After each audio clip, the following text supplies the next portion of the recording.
Hi. So APPSC group 2 సంబంధించి మనము ఒక action plan 100 days action plan రూపొందించుకున్నామండి. ఇందులో స్లాట్ 1లో ఒక 10 టెస్టులు కండక్ట్ చేస్తాం. సో ఈచ్ టెస్ట్ అనేది part A, part B, part C నుంచి మీకు కవర్ అవుతూ ఉంటాయి. ఒక్కొక్క టెస్ట్లో 100 బిట్స్ మనం ఇవ్వటం జరుగుతుంది. Part A, part B, part C అని 100 మార్క్స్కి మన టెస్టు. వీడియోస్ చూస్తారు మీరు, యూజర్ నేమ్, పాస్వర్డ్ తోటి. ఏమన్నా మెటీరియల్స్ ఉంటే రిఫర్ చేస్తూ ఉంటారు. దాంతోపాటు టెస్ట్ అటెంప్ట్ చేస్తారు. Each test followed by discussion. ప్రతి టెస్ట్ కూడా నేను డీటెయిల్గా డిస్కస్ చేసుకుంటూ ఒక బిట్టు ఏ విధంగా వచ్చే అవకాశం ఉంటుంది, ఎలా ఆలోచించాలి, ఎగ్జామ్లో ఈ కోణంలో వస్తే ఎలా ఉంటుంది, అట్లా డిఫరెంట్ కాన్సెప్ట్లు మనము ఎక్స్ప్లెయిన్ చేస్తూ మీలో కాన్ఫిడెన్స్ నింపుతూ మిమ్మల్ని సక్సెస్ దిశగా తీసుకొని వెళ్తూ ఉన్నాను. సో అందులో భాగంగా లాస్ట్ క్లాస్లో నేను కొన్ని బిట్స్ డిస్కస్ చేశాను క్లాస్ నెంబర్ 2లో. సో ఈరోజు క్లాస్ నెంబర్ 3లో మరికొన్ని బిట్లని నేను డిస్కస్ చేయడం జరుగుతుంది. సో అభ్యర్థులందరికీ కూడా మొదటిగా ధన్యవాదాలు. వారందరూ కూడా ప్రోత్సహిస్తూ వచ్చారు. సార్ లేట్ ఏమీ కావట్లేదు మాకు, ఇలా మీరు డీటెయిల్గా ఒక బిట్ చుట్టూ 4-5 బిట్లు చెప్పటం వల్ల మాకు ఇంకా ఎట్లా ఆలోచించాలో అర్థమవుతున్నది. And at the same time ఇంకా ఇన్ఫర్మేషన్ కూడా మాకు అవైలబుల్ ఉంది. అండ్ నాలెడ్జ్ పరంగా కూడా చాలా ఉపయోగకరంగా ఉంది. ఇదే కరెక్ట్ మెథడ్ అని అందరూ అనటం జరిగింది. సో మేము అనుకున్నది అదే, అభ్యర్థులు కోరుకుంటున్నది అదే. కాబట్టి సో అదే దిశగా మనము అడుగులు వేస్తాం. అంతేగాని 1కి ఏ, 2కి బి, 3కి సి అని వెళ్ళకూడదు, తప్పదు. సరే, పాయింట్ మనం అనాలిసిస్లోకి వస్తే, నెక్స్ట్ సింగిల్ బ్రాండ్ రిటైల్ వ్యాపారంలో ఎంత శాతము ఫారిన్ డైరెక్ట్ ఇన్వెస్ట్మెంట్లకి అనుమతిస్తూ కేంద్ర మంత్రివర్గము నిర్ణయం తీసుకుంది. గవర్నమెంట్ ఆఫ్ ఇండియా రిటైల్ దాంట్లో సింగిల్ బ్రాండ్లో ఎంతవరకు ఎఫ్డిఏ అనుమతి ఇచ్చింది. సో ఇక్కడ 49%, 51%, 75, 100 అని ఉన్నది. సో ఆన్సర్ ప్రస్తుతం అవుతుంది 100%. ఇది కాస్త explanation important. SBRT single brand retail trading.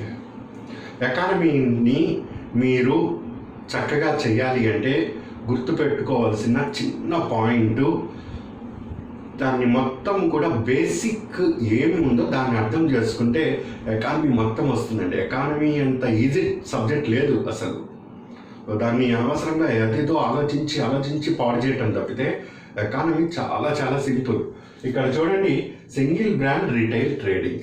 Single brand అంటే ఏంటి అంటే ఒక ఆ షాప్ కానీ లేకపోతే ఆ ప్రొడక్షన్ కానీ ఒక్క పేరు మీద మాత్రమే రన్ అవుతుంది. For example LG company, Sony company, లేకపోతే ఇంకోటి కంపెనీ, యాపిల్ కంపెనీ ఫోను. ఇవన్నీ కూడా సింగిల్ బ్రాండ్ మీదనే రన్ అవుతూ ఉన్నాయి. రిటైల్ వ్యాపారము, రిటైల్ అంటే హోల్సేల్ దగ్గర ఏం చేస్తాడు, హోల్సేల్ నుంచి ఇంకొక వ్యాపారికి అమ్మి ఆ వ్యాపారి దగ్గర నుంచి వినియోగదారుడి దగ్గరికి తీసుకొని వెళ్తారు. అదే రిటైల్ వ్యాపారం అంటే డైరెక్ట్గా వినియోగదారుడికే ఇచ్చేస్తూ ఉంటారు. అంటే ఇక్కడ సింగిల్ బ్రాండ్ రిటైల్ ట్రేడింగ్లో ఏంటి, వినియోగదారుడికే నేరుగా అమ్మేది వినియోగదారుడు. ట్రేడింగ్ అంటే వ్యాపారం, వినియోగదారుడితో వ్యాపారం నిర్వహించటం. అంటే ఇవి హోల్సేల్గా అమ్మదు, రిటైల్గానే అమ్మాలి. మీరు రోడ్డు మీద వెళ్తూ చూస్తుంటారు, సోనీ అంటే ఆ షాప్లో సోనీకి సంబంధించిన గుడ్స్ మాత్రమే అమ్మటం జరుగుతుంది. ఎల్జీకి సంబంధించిందే, శాంసంగ్కి సంబంధించిందే, అట్లా. అలా కాకుండా వాల్మార్ట్ కానీ లేకపోతే మల్టీ బ్రాండ్, ఈ సంగీత మొబైల్స్ అని అవి ఇవి చూస్తూ ఉంటాం కదా, అక్కడ ఏమిటి మీకు 4 రకాల మొబైల్స్ కూడా కనిపిస్తూ ఉంటాయి.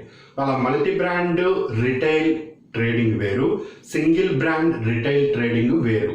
ఇక్కడ క్వశ్చన్ అడుగుతుంది సింగిల్ బ్రాండ్ రిటైల్ ట్రేడింగే, మల్టీ బ్రాండ్ రిటైల్ ట్రేడింగ్ కాదు. ఫస్ట్ క్లారిటీ అది తెచ్చుకోవాలి.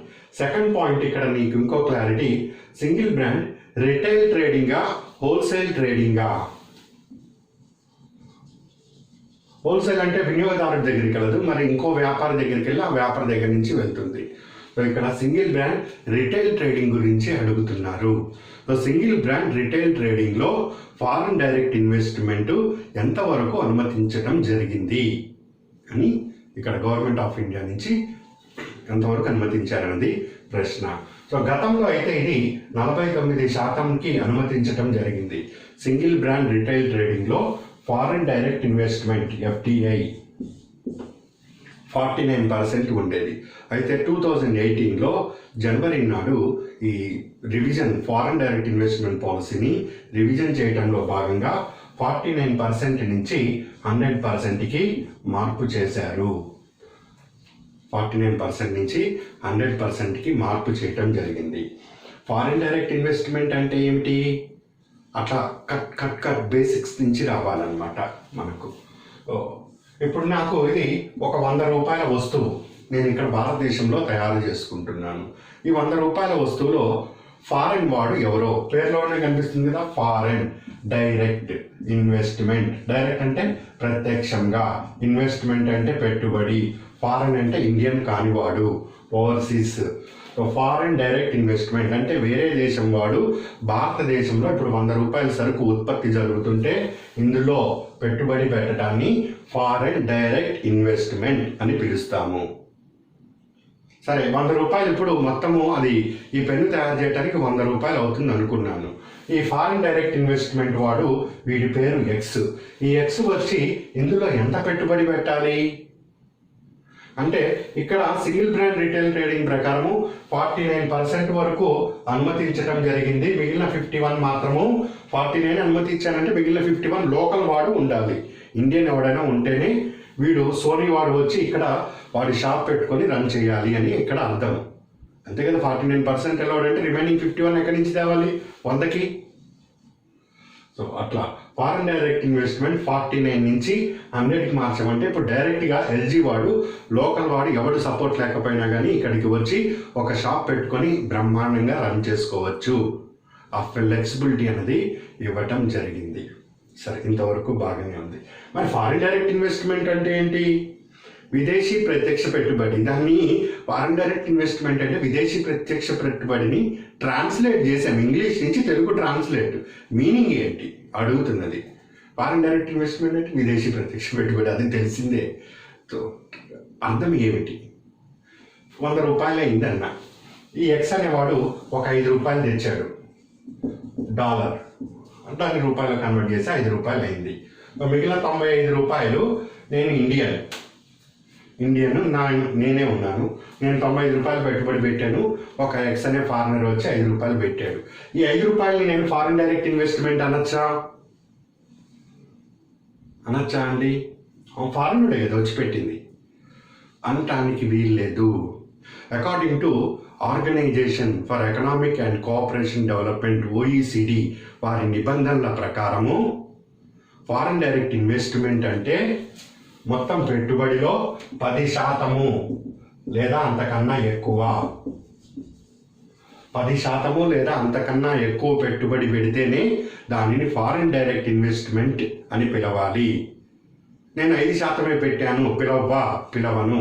మరి ఏమని పిలుస్తావు అంటే FII ఫారెన్ ఇన్స్టిట్యూషనల్ ఇన్వెస్ట్మెంట్ అని పిలుస్తాను.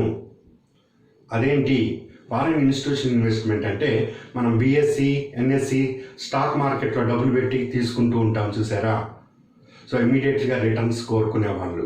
సో అట్లా 10% కన్నా తక్కువ పెడితే FIIలోకి వెళ్ళాలి. 10% కన్నా ఎక్కువ ఉంటే ఖచ్చితంగా FDIకి వెళ్ళాలని లేదు. సో మినిమం 10% కన్నా ఎక్కువ ఉండి నువ్వు పెట్టుబడికి వస్తేనే దానిని FDIగా పరిగణిస్తాను, లేకపోతే పరిగణించను. సో ఇది విదేశీ వ్యాపారం. అప్పుడు నీకు మరింత లోతుగా నేను వివరిస్తాను. సరే, ఇంతవరకు బాగానే ఉంది. సో ఇక్కడ 49%ని 51% ఎడిషన్ చేసి మొత్తము 100% రిటైల్ ట్రేడింగ్లో చేశారు. ఇక్కడ ఏమన్నా నేను గుర్తుపెట్టుకోవాలా ఎగ్జామ్ గురించి? ఎస్, గుర్తుపెట్టుకోవాలి ఇంకొక విషయాన్ని కూడా. సో ఫారిన్ డైరెక్ట్ ఇన్వెస్ట్మెంట్ అనేది విదేశీ ప్రత్యక్ష పెట్టుబడులు 10% దాటితేనే దాన్ని విదేశీ ప్రత్యక్ష పెట్టుబడి అంటాము. ఇక్కడ ఇది రెండు రూట్ అంటాం. దాన్ని వచ్చే దారులు 2 రకాలుగా వస్తుంది. ఒకటి RBI అప్రూవల్, రెండవది గవర్నమెంట్ అప్రూవల్. RBI రూట్ నుంచి వచ్చే దానిని ఆటోమేటిక్ రూట్ అంటారు. డైరెక్ట్గా పెద్దగా పర్మిషన్స్ ఏమో కలిగో నేను వస్తున్నాను అని చెప్పేసి వచ్చేదానిని ఆటోమేటిక్ రూట్ అంట. గవర్నమెంట్ అప్రూవల్ కావాల్సి అన్నప్పుడు తప్పనిసరిగా కన్సర్న్, నువ్వు ఏ రంగంలోకి వస్తున్నావో ఆ కన్సర్న్ మినిస్ట్రీతో మాట్లాడి అక్కడ పర్మిషన్స్ తీసుకొని అట్లా వచ్చేదాన్ని గవర్నమెంట్ అప్రూవల్ అంటారు. స్ట్రాటజిక్ పాయింట్స్ ఏమైనా ఉంటే అలాంటి వాటన్నిటి కూడా గవర్నమెంట్ అప్రూవల్ కావాలి. ఉదాహరణ డిఫెన్స్లో 49% అప్రూవల్ అని చెప్పారు. సో 49% FDA అప్రూవ్ చేయడం జరుగుతుంది. So that 49 equal to 2000 crore rupees, 2000 కోట్ల రూపాయలకి సమానమై ఉండాలి. 49 అంటే నేను 50,000 కోట్లు తెచ్చి పెడతాను అంగీకరిస్తామంటే అట్లా కాదు. 2000 కోట్లు లేదా 49 వరకు అనుమతి. అది దాటి రావాలి అంటే ఖచ్చితంగా గవర్నమెంట్ రూట్ నుంచే రావాలి. గవర్నమెంట్ అప్రూవల్ ఉన్నప్పుడు మాత్రమే రావాలి.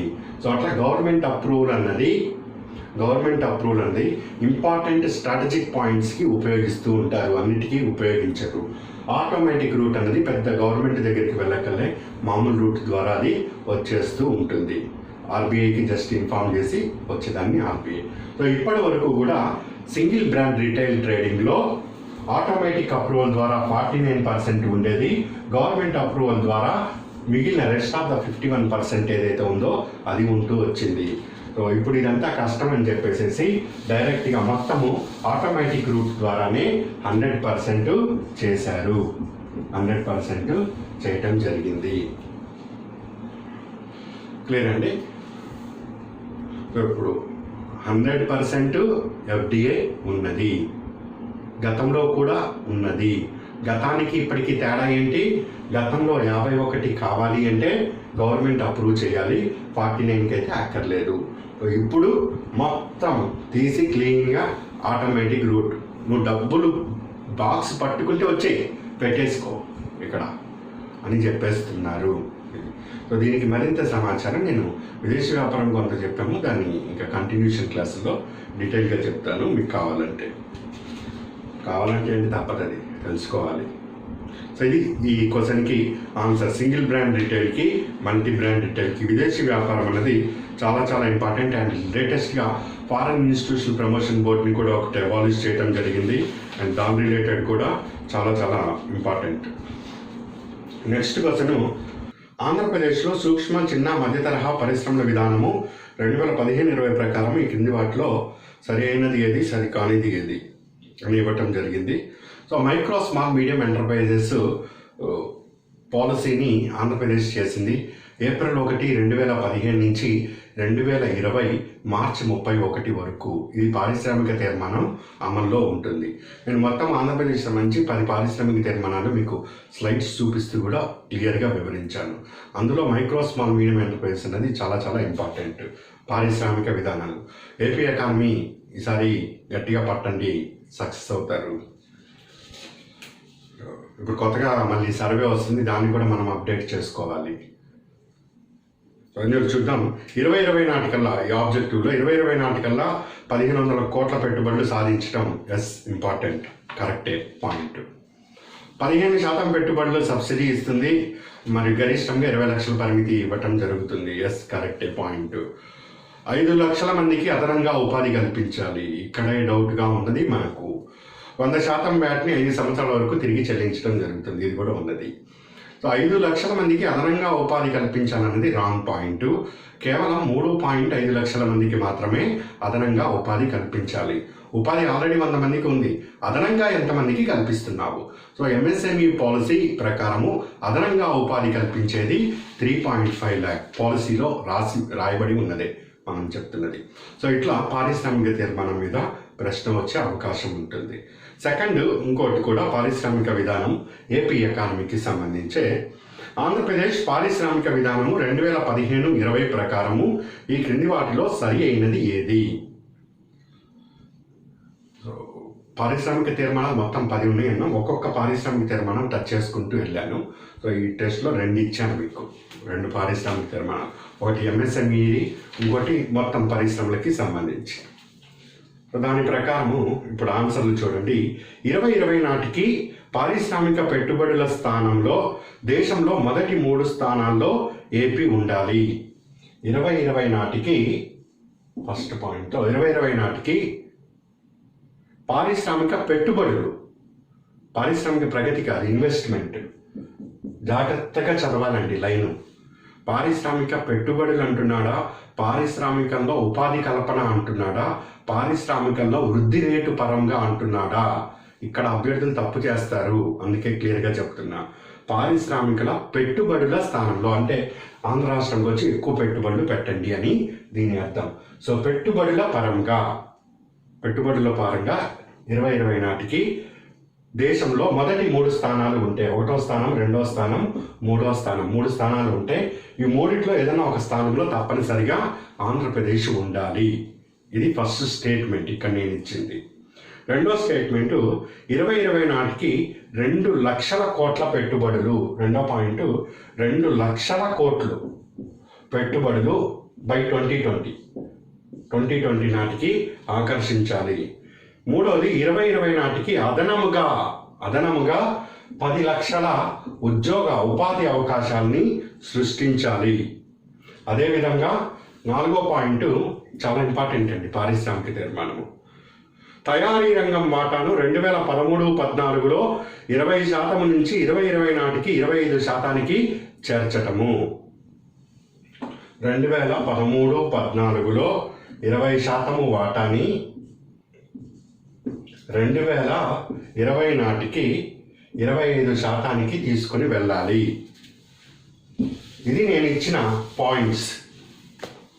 ఈ పారిశ్రామిక తీర్మానం మీద కాస్త అభ్యర్థులు దృష్టి కేంద్రీకరించాలండి.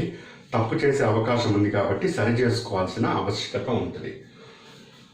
సో 2020 నాటికి పెట్టుబడిలో 3వ స్థానం ఉండాలి. ఇది ఉన్నదా? ఇక్కడ 2020 కాదు, 2024 నాటికి 2024 2024 నాటికి మొదటి 3 స్థానాల్లో ఆంధ్రప్రదేశ్ ఉండాలి. అంటే నేనేం చేశాము, ఇక్కడ ఈ నెంబర్ దగ్గర చిన్న మార్పు చేశాము. ఆ ఒత్తిడి, లోపల ఒత్తిడికి, ఆ టెన్షన్కి ఎస్ కరెక్టే అనిపిస్తుంది. కాకపోతే పోటీ పరీక్ష కాబట్టి జాగ్రత్తగా కొంచెం కూల్ మైండ్తో ఆలోచిస్తే అవునా కాదా అని తెలుస్తుంది. ఫస్ట్ అక్కడ జాగ్రత్త. మిమ్మల్ని ఎగ్జామినర్ ఎక్కడ ట్రాప్ చేస్తాడో చెప్తున్నా, ఇక్కడ ట్రాప్ చేస్తాడు. రెండోది ఇక్కడ పరం ఉపయోగించడంలో ట్రాప్ చేస్తాడు, అక్కడ ట్రాప్లో ఇరుక్కోవద్దు. సెకండ్ 2 లక్షల కోట్ల పెట్టుబడులని ఆహ్వానించాలి. ఎస్, 2 లక్షల కోట్ల 2020 నాటికి 2 లక్షల కోట్ల పెట్టుబడులని ఆహ్వానించవలసిందే. మూడవది 2020 నాటికి అదనంగా 10 లక్షల మందికి ఉపాధి కల్పించాలి. ఎస్, ఈ పాయింట్ కూడా ఉంది. 2020 నాటికి అదనంగా 10 లక్షల మందికి ఉపాధి కల్పించాలి. మూడవది 4వ పాయింట్ తయారీ రంగం వాటా 2013-14లో 20% నుంచి 2020 నాటికి 25% తీసుకొని వెళ్ళాలి. ఇక్కడ మీకు గోల్మాల్ జరుగుతుంది. తయారీ రంగమా లేదా పారిశ్రామిక రంగమా? పారిశ్రామిక రంగమా లేదా తయారీ రంగమా? ఏ రంగము? సెకండరీ సెక్టార్లో 3 అంశాలు ఉంటాయి. సో సెకండరీ సెక్టార్ మొత్తం పారిశ్రామిక రంగం అని అడుగుతున్నాడా లేదా తయారీ రంగం అని అడుగుతున్నాడా? సో ఇక్కడ తయారీ రంగం అని అడగటం జరిగింది. కానీ వాస్తవానికి ఉన్న పాలసీలో 2013-14లో 20% కాదు, 9.95%, 2020 నాటికి 15%. ఈ పదాలు ఇది మార్చడం జరిగింది. 2013-14లో తయారీ రంగము వాటా జిఎస్డిపిలో 9.95 ఉన్నది. అది 2020 నాటికి 15% నుంచి 2020 నాటికి 15% నుంచి 25%కి తీసుకొని వెళ్ళాలి. 15%కి తీసుకొని వెళ్ళాలి. 9.95 నుంచి 15%కి తీసుకొని వెళ్ళాలి. అంతేగాని 20% నుంచి 25 కాదు. మరి 20 నుంచి 25 అనేది వేరే రంగం. పాయింట్ అర్థమవుతుంది కదండి. 2013-14లో ఆంధ్రప్రదేశ్లో తయారీ రంగం వాటా 9.95. పారిశ్రామిక తీర్మానము ప్రకారము 2025 నాటికి 9.95 నుంచి 15%కి తీసుకొని వెళ్ళాలి. సో ఈ క్రింది వాటిలో సరి అయినది ఏది అంటే ఇది సరి అయినది, ఇది సరైనది, ఇది కాదు, ఇది కాదు. ఇది ఎందుకు కాదు? 2024 అని ఉండాలి, అది లేదు. ఇది ఎందుకు కాదు, ఇది పారిశ్రామిక రంగం యొక్క మార్పుని సూచిస్తుంది కానీ తయారీ రంగం మార్పుని కాదు. ప్రశ్నలో తయారీ రంగం అని ఇచ్చాం కాబట్టి ఇది కూడా కాదు. సో ఇంత స్పష్టత కావాలి. అన్ని బిట్ల అంటే అన్ని బిట్లు కాదండి, కొన్ని బిట్లు ఖచ్చితంగా ట్రాప్ ఉంటుంది. అక్కడ అభ్యర్థులకి ట్రాప్లో పడద్దు. అక్కడ పదజాలం ఒకటి మారుస్తాడు, ఈ పదజాలాన్ని అటు, ఆ పదజాలాన్ని అటు మారుస్తాడు. 2 టార్గెట్స్ ఒకటి మారుస్తాడు, ఈ అంకెల్ని మార్చటము. అట్లా చిన్న మార్పుతోటి చదివిందే, కష్టపడిందే కానీ ఫలితం లేకుండా అయిపోతుంది. అలా జరగకూడదు. సో ఒకవేళ అభ్యర్థులు ఎవరైనా ఈ బిట్టికి తప్పు చేసి ఉంటే ఎందుకు చేశామో మీరు పరిశీలన చేస్తే ఈ విషయం మీకు అప్పుడు అర్థమవుతుంది. సో అలా అర్థం చేసుకున్నారు కాబట్టి మరోసారి ఈ తప్పు జరగకుండా మీరు చూసుకోండి. క్లియర్? సో నెక్స్ట్ వన్, ఈ ఆదరణ 2 పథకము ద్వారా పంచాయతీల్లో పనిముట్లని అందజేస్తున్నారు. ఏ 90%, బి 80%, సి 70%, 60% అంత సబ్సిడీని అందజేస్తున్నారు అని ఇక్కడ ప్రశ్న ఇవ్వటం జరిగింది. ఆదరణ 2 అనేది బీసీ వెల్ఫేర్ డిపార్ట్మెంట్ వాళ్ళు దాదాపు 125 కమ్యూనిటీలకి వారు ఉపయోగించే పనిముట్లకి 90% సబ్సిడీని ఇవ్వటం జరుగుతున్నది. 90% సబ్సిడీని ఇవ్వటం జరుగుతున్నది. కుల వృత్తులు కానీ లేకపోతే ఏదో యాక్టివిటీ అనేది రన్ చేసుకుంటూ ఉంటారండి. అలా రన్ చేసినప్పుడు ఇంకా పాత పనిముట్లే కాకుండా దాంట్లో అధునాతనమైన పనిముట్లు ఉపయోగించుకొని, కొత్త పనిముట్లు ఉపయోగించుకొని, కొంత నాణ్యమైన పనిముట్లు ఉపయోగించుకొని వస్తువు ఉత్పత్తిని, దాని యొక్క నాణ్యతని పెంచుకోవాలి అన్న ఉద్దేశంలో ఆంధ్రప్రదేశ్ ప్రభుత్వము 2018లో ఈ పథకాన్ని ప్రారంభించింది. ఈ పథకం పేరేంటి? ఆదరణ 2. అంటే ఆదరణ 1 ఎప్పుడో ఉన్నది, అది ఇప్పుడు అనవసరం. సో ఆదరణ 2 యొక్క ముఖ్య ఉద్దేశము బీసీ కులాల వారికి నాణ్యమైన లేదా మంచి పనిముట్లని అందచేయటము. ఉదాహరణకి నేను ఏదో ఒక వస్తువుని తయారు చేస్తున్నాను. నేను బీసీకి మాత్రమే అప్లై ఇది. ఏదో ఒక వస్తువుని తయారు చేస్తున్నాను. ఇంకా నేను చేత్తోనో లేకపోతే ఇట్లా చుట్టుతోనో ఇదే చేస్తున్నా. దీనికి ఒక కొత్త మిషన్ వాడితే బాగుంటుంది అనిపించింది అనుకోండి. సో అప్పుడు ఆ మిషన్ కొనుక్కోవడానికి నాకు డబ్బులు ఖర్చు అవుతాయి. 100 రూపాయలు ఖర్చు అవుతుంటే ఈ 100 రూపాయల్లో 90% రాష్ట్ర ప్రభుత్వము సబ్సిడీ రూపంలో ఇస్తుంది. ఇది ప్రశ్న. ఆదరణ 2 పథకం ద్వారా ఎంత రాయితీలో పనిముట్లని అందజేస్తున్నారు? ఎంత రాయితీలో పనిముట్లని అందజేస్తున్నారు? ఇది ప్రశ్న. ఎంత రాయితీ? 90%. ఇక్కడ ఈ పాయింట్ కూడా అనాలిసిస్ కావాలి మనకు. మొత్తం ఈ ఆదరణ పథకం ద్వారా, ఆదరణ 2 ద్వారా మొత్తము 3 స్లాబుల్లో ఇస్తారు. ఒకటి 30,000, రెండోది 20,000, ఇంకోటి 10,000. ఇవి ఒక యూనిట్ ఖర్చు అయ్యేదానికి. ఇందులో ఈ 30,000, 10,000, 20,000లో 70% బీసీ వెల్ఫేర్ నుంచి వస్తుంది. బీసీ వెల్ఫేర్ 70% సబ్సిడీ గవర్నమెంట్ ఇస్తుంది. సో 20% బ్యాంకు లోన్ల నుంచి ఇస్తారు, బ్యాంకు లోన్ ద్వారా ఇప్పిస్తారు. 10% మాత్రమే లబ్ధిదారుడు భరించాలి. ఆదరణ 2 పథకంలో లబ్ధిదారుడు గరిష్టంగా ఎంత ఆర్థిక భారాన్ని భరించాలి అంటే 10% ఆర్థిక భారాన్ని భరించాలి. ఎన్ని స్లాబులుగా ఆదరణ పథకం అమల్లోకి వస్తున్నది? 3 స్లాబులుగా అమల్లోకి వస్తున్నది. 30,000, 20,000 అంటే ఒక యూనిట్ ఖర్చు నేను చెప్తున్నది, ఒక పరికరం ఖర్చు. ఇంతకు మించి 1,00,000 రూపాయలు అయితే అవి ఎవరు? చేతి వృత్తుల్ని బాగు చేయటం. ఇది ముఖ్య ఉద్దేశం. 30,000, 20,000, 10,000 3 స్లాబులు ఇచ్చి 3 స్లాబుల్లో ఏ రేట్ ఉందో దానికి ఇవ్వటం జరుగుతుంది. ఇక డైరెక్ట్ గవర్నమెంటే 70 రూపాయలు సబ్సిడీ ఇస్తుంది. ఒక 20 రూపాయలు బ్యాంకు ద్వారా లోన్ ఇప్పిస్తుంది. ఆ బ్యాంకుకి మాత్రం ప్రభుత్వమే కడుతుంది. అంటే 90% ప్రభుత్వమే భరిస్తున్నది.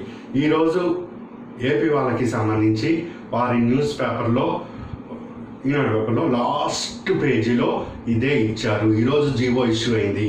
మనం టెస్ట్ ఎప్పుడో పెట్టుకున్నాం.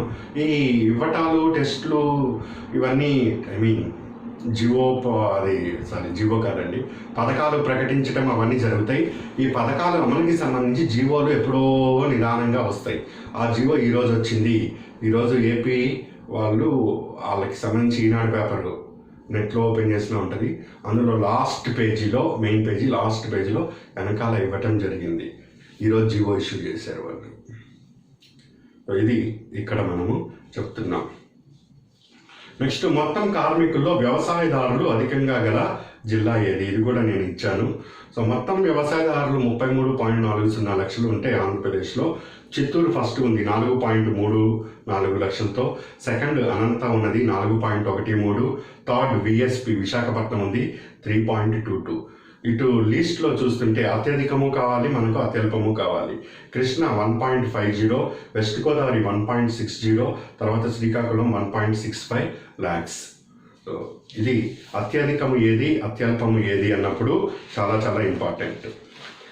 ఆకాంక్షిత జిల్లాల కార్యక్రమం నీతి ఆయోగ్ కింద ఎంపిక చేసిన జిల్లాలు ఆంధ్రప్రదేశ్లో విజయనగరం, కడప, విశాఖ. దీనికి లేటెస్ట్గా ఈ మధ్య కాలంలో నీతి ఆయోగ్ ర్యాంకుల్ని ఇష్యూ చేసింది.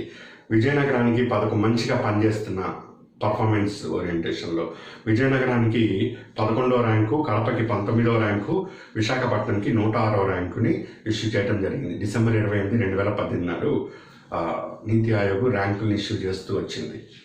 ఆ రోజు కూడా మనం కరెంట్ అఫైర్స్లో భాగంగా చెప్పాము. ఆస్పిరేషన్ డిస్ట్రిక్ట్స్లో విజయనగరం, కడప, విశాఖపట్నం అనేది ఉన్నాయి. నెక్స్ట్ దీనికి సంబంధించి ఇంకొక క్వశ్చన్, ఈ విశాఖపట్నం చెన్నై ఇండస్ట్రియల్ కారిడార్ అనేది ఆంధ్రప్రదేశ్లో ఏ జిల్లా నుంచి ప్రారంభమవుతుంది? శ్రీకాకుళం. నేను మీకు బొమ్మ కూడా నీట్గా చూపించి ఏపీ ఎకానమీలో క్లియర్గా ఎక్స్ప్లెయిన్ చేశాను. అది దానికి. NIMZ national investment and manufacturing జోన్ను రాష్ట్రంలో ఏ జిల్లాలో ఏర్పాటు చేయదలిచారు? కృష్ణా జిల్లా గన్నవరం, చిత్తూరు జిల్లా శ్రీసిటియా, ప్రకాశం జిల్లా పామర్రువ, నెల్లూరు జిల్లా కావలియా. So national investment and manufacturing zone NIMG భారతదేశంలోనే మొదటిసారిగా ప్రకాశం జిల్లాలో పామూరులో ఏర్పాటు చేయడం జరిగింది. ఆంధ్రప్రదేశ్లో NIMZ national investment manufacturing zone 2 ప్రాంతాల్లో ఉన్నదని నేను క్లాస్లో క్లియర్గా వివరించాను. ఒకటి ప్రకాశం జిల్లా, రెండవది చిత్తూరు జిల్లా. చిత్తూరు జిల్లాలో వాల్మీకిపురము, ప్రకాశం జిల్లాలో ఇక్కడ మాలకొండ అని ఉన్నది మండలం. ఇక్కడ మాలకొండ అనే ఊర్లో 2 మండలాలు ఉన్నాయి. పామూరు ఒకటి, అనదర్ వన్ పెద్ద చర్లపల్లి. సో ప్రకాశం జిల్లా, పామూరు అంటే ఈ 2 మండలాలు కలిసే ఉంటాయి. అది పామూరులో దేశంలోనే మొదటి నిమ్జ్ని ఏపీలో తీసుకురావటం జరిగింది. Very important. ఇప్పుడు ఏపీలో ఎన్ని నేషనల్ ఇన్వెస్ట్మెంట్ అంటే జాతీయ పెట్టుబడి మరియు మ్యానుఫ్యాక్చరింగ్ అంటే తయారీ, మ్యానుఫ్యాక్చరింగ్ జోన్స్ ఉన్నాయంటే ఏపీలో 2 ఉన్నాయి. ఒకటి ప్రకాశం జిల్లా, రెండవది చిత్తూరు జిల్లా. Important. Next, Chennai Bengaluru industrial కారిడార్లో భాగంగా మన రాష్ట్రంలో ఎంపిక చేసిన నోడ్ ప్రాంతం ఏది? Nodes important. చిత్తూరు జిల్లా కలిగిరా, చిత్తూరు జిల్లా శ్రీసిటియా, తూర్పుగోదావరిలో కాకినాడ, చిత్తూరులో శ్రీకాళహస్తినా.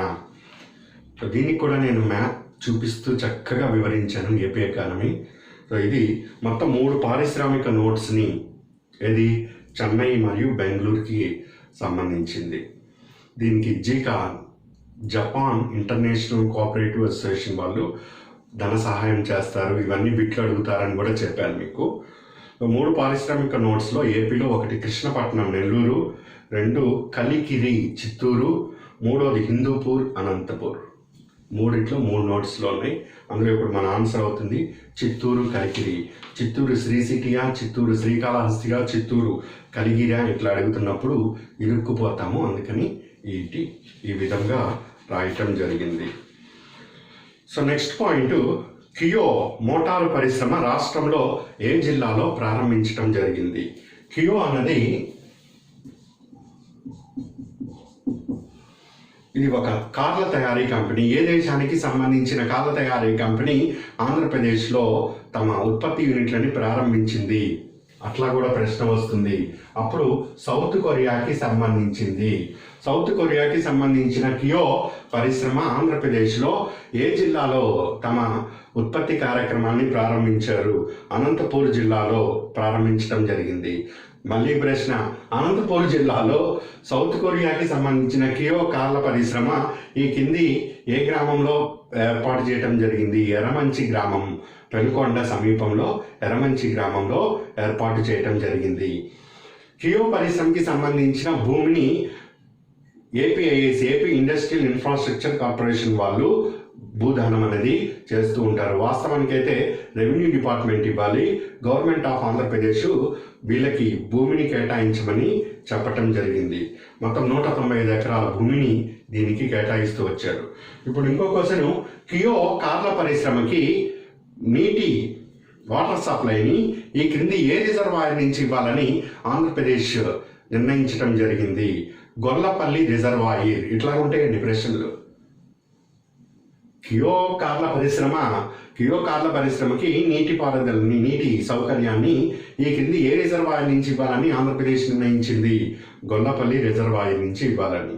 కియో కార్ల పరిశ్రమ ద్వారా ప్రత్యక్ష ఉపాధి ఎంతమందికి అందజేయాలని ఒక ఒప్పందం కుదుర్చుకున్నారు ప్రభుత్వం వాళ్ళు? 4,000 మందికి ప్రత్యక్ష, 7,000 మందికి పరోక్ష, మొత్తము 11,000. ఇలాంటి వీటిలే కొంప ముంచేది. 4,000 ప్రత్యక్ష, 7,000 పరోక్ష ఉపాధి అవకాశాలు.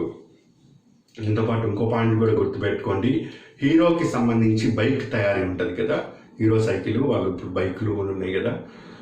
హీరో హోండా ఉండేది, హోండా జపాన్, ఆ రెండు విడిపోయినాయి. ఇప్పుడు హీరో వాళ్ళు మాత్రమే బైకులు ఉన్నాయి, హోండా చూసుకుంటున్నది. హీరో బైకుల పరిశ్రమ ఆంధ్రప్రదేశ్లో చిత్తూరులో చిత్తూరు జిల్లా మదనపాలెంలో బైకులు తయారు చేసే యూనిట్ని ప్రారంభించింది. ఇది కార్లు, కియో అన్నది కార్లు, హీరో అన్నది బైకులు. హీరో ఏమో చిత్తూరు, ఇదేమో అనంతపూరు. ఈ రెండు కూడా ఇంపార్టెంటే అండి. Asian competitive institute survey, Singapore national university సంబంధించి ఇటీవల సులభతర వాణిజ్యంలో, ఈజ్ ఆఫ్ డూయింగ్ బిజినెస్లో ఆంధ్రప్రదేశ్ మొదటి ర్యాంకు పొందింది. ఆంధ్రప్రదేశ్, ఇది తెలిసిందే. నెక్స్ట్, ఉపరాష్ట్రపతి కాకముందు వెంకయ్యనాయుడు కర్ణాటక నుండి రాజ్యసభకు ఎన్నికయ్యాడు. రాజ్యసభకు ఎన్నికవ్వాలంటే ఆ రాష్ట్రానికి చెందిన వ్యక్తి కానవసరం లేదు. ఈ రెండిట్లో ఏది కరెక్ట్, ఏది తప్పు అన్నాం. ఉపరాష్ట్రపతి కాకముందు వెంకయ్యనాయుడు రాజస్థాన్ నుంచి ఎంపీగా ఉన్నాడు. అంతకుముందు కర్ణాటక 98లో రాజ్యసభకి ఈయన కర్ణాటక నుంచి, 2004లో రాజ్యసభ కర్ణాటక నుంచి, 2010లో కర్ణాటక నుంచి రాజ్యసభకి, 2016 మే 29 మాత్రం రాజస్థాన్ నుంచి వచ్చాడు ఈయన. అప్పుడు ఈయనకి అపోజిట్గా నిలవబడింది గోపాలకృష్ణ గాంధీ.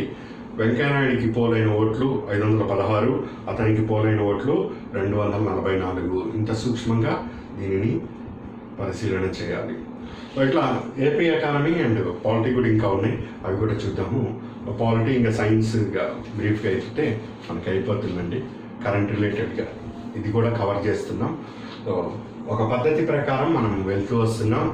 సో నెక్స్ట్ క్లాస్లో మిగిలినవన్నీ కూడా నేను కంప్లీట్ చేసేస్తాను, సైన్స్ ఇవన్నీ కూడా. సో మీరు కూడా ఈ పద్ధతిలో ఇట్లా చదవండి. ఏపీ ఎకానమీ మీరు ర్యాంక్ రావడానికి చాలా చాలా ఉపయోగపడుతుంది. Indian economy, AP economy. So ఇందులో ఈరోజు ఉండే డేటా రేపు ఉంటుందా ఉండదా అన్నది ఎవరము చెప్పలేము.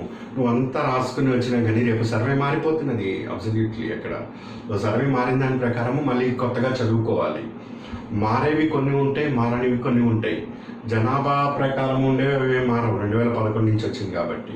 కొన్ని మారేవి ఉంటాయి, ఆ మారే దాంట్లో మనం ఫిల్టర్ కాకూడదు. అట్లా ఏపీ ఎకానమీ చదువుతున్నప్పుడు సర్వే ఒకటి దృష్టిలో ఉండాలి. అండ్ ఇట్లా కొత్త కొత్త కియో కంపెనీ అని, లేకపోతే ఇంకోటి ఒకటి ఎక్కడో ఇన్వెస్ట్ చేస్తాము, ఇట్లాంటివి వస్తూ ఉంటాయి. దీంట్లో బిట్స్ చేస్తేనే మనకు క్లారిటీ అనేది వస్తుంది. ఎట్లా అడుగుతాడు, ఇంకా ఏమి కోణాలు ఉన్నాయి అన్నీ చేసుకుంటే అప్పుడు మనకు ఇబ్బంది అనేది ఉండదు. ఎగ్జామ్ వరకు కూడా మన సపోర్ట్ ఉంటుంది అభ్యర్థులకి, మెయిన్స్ ఎగ్జామ్ వరకు తప్పనిసరిగా. అంతేగాని ఈరోజు క్లాస్ అయిపోయింది ఇక మీ దారి మీది, నా దారి నాది అనేట్టుగా ఉండదు. సో ఆన్లైన్లో ఉండే బెనిఫిట్ అదండి మీకు. టిల్ ద ఎగ్జామ్ నేను మీకు సపోర్టివ్గా ఉంటాను. ఏదో 4 క్లాసులు వీడియో క్లాసులు ఇచ్చి అయిపోయినాయి బై అని చెప్పేది కాదు ఇది. సో కమిట్మెంట్ అనేది నా దగ్గర నుంచి ఉంది. మీ దగ్గర నుంచి కూడా అదే కమిట్మెంట్తో వర్క్ చేయండి, తప్పనిసరిగా సక్సెస్ అవుతాం. కానీ నెక్స్ట్ క్లాస్లో మళ్ళీ మీట్ అవుతాం.